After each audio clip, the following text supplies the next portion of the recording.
La fédération, elle existe depuis 2020.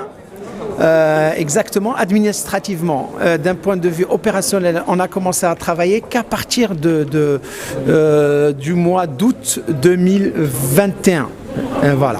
2021, là, on a fait une première rencontre avec tous les influenceurs. Donc, c'était au mois de novembre, avec tous les acteurs du gaming au Maroc et du e-sport. Et c'est là où on a déroulé notre stratégie qui s'articule autour de 5 axes. Premier axe, c'est les compétitions, c'est ce qu'on a fait. Deuxième axe, un petit peu la formation, on a commencé à former. Troisième axe, un petit peu, c'est l'industrialisation. Les infrastructures, c'est un des axes aussi. Derrière, une reconnaissance internationale. Voilà les 5 axes en gros. La compétition, les infrastructures avec le ministère à l'époque en le sport, il relevait du ministère de la communication et de la culture et de la jeunesse. On avait signé une convention pour équiper les centres de jeunesse. On en a équipé 28.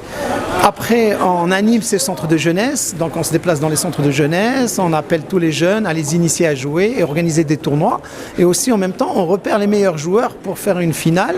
Maintenant, on a fait pratiquement, on est à 2000, on espère arriver d'ici la fin d'année, 3000 participants parmi tous ces centres de jeunesse à travers tout le royaume. Donc, ça va de Berkane en passant par Bni Mellal, Khnefra, parce qu'il n'y a pas que les grandes villes surtout. On était à Fès, cette semaine on va à Bni Mellal, après comme je vous ai dit on va aller à Khnefra.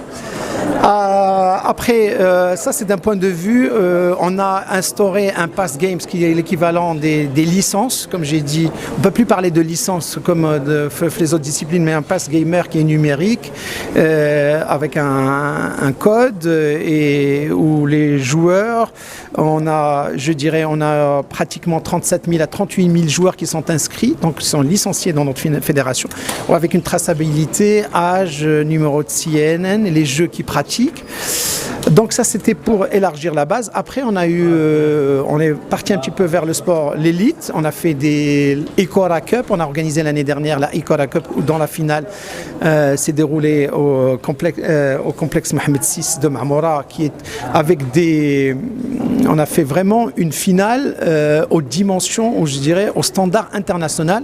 La FIFA nous a félicité pour cela. Suite à ça, nous avons intégré le process de la FIFA E-Nation Cup. Et là, je tiens à remercier la Fédération royale marocaine de football avec à sa tête M. Fougerja, qui nous a aidé justement à rentrer dans ce process, qui nous a permis de participer aux qualifications zone MENA, et on s'est qualifié. On était le seul représentant pays africain pour les finales qui se sont déroulées au Danemark. Et on s'est classé quand même maintenant. On n'existait pas. On n'existait pas. Le Maroc est maintenant à la 24e place mondiale. Alhamdoulilah, parce qu'il y a des jeunes, tout simplement, il y a des potentiels. Et une des missions de la fédération, c'est émerger ces jeunes.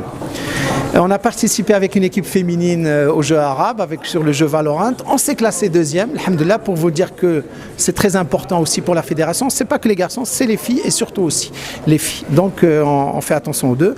On a organisé des tournois. On a eu une reconnaissance internationale de la part de l'IESF. On est membre de la Confédération arabe et de la Confédération mondiale aussi du gaming. Et on fait partie du circuit FIFA. Voilà les réalisations au bout d'un an de la Fédération royale marocaine des jeux électroniques. ما تنسوش تتابعونا في قناة اليوتيوب ديالنا وفعلوا خاصية الجرس باش يوصلكم كل جديد. ديروا شير الفيديو وبارتاجوا الفيديو مع اصحابكم في مواقع التواصل الاجتماعي.